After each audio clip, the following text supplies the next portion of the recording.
হাদিস শরীফ। রাসূল যাহা বলেছেন রাসূল নিজে করেছেন, সাহাবীরা করেছেন, রাসূল চোখে দেখেছেন, নিষেধ করেন না, তাহাই হাদিস। আখলিস দীনাকা ইয়াকফিকাল আমানুল কলিল। অর্থ, তোমার ঈমানকে খাঁটি করো, অল্প আমলই নাজাতের জন্য যথেষ্ট হইবে। খায়রুকুম মান তাআল্লামাল কুরআন ওয়া আল্লামা।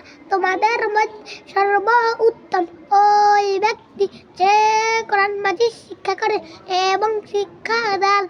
তলাবুল ইলমি ফারিদাতুন আলা কুল্লি মুসলিম। তিনি এলেন শিক্ষা করা প্রত্যেক মুসলমানের উপর ফরজ। আত-তুহুরু শাতরুল ঈমান। পবিত্রতা ঈমানের অঙ্গ। ইফতাউল জান্নাতিস সালাহ। নামাজ বেহেশতের চাবি।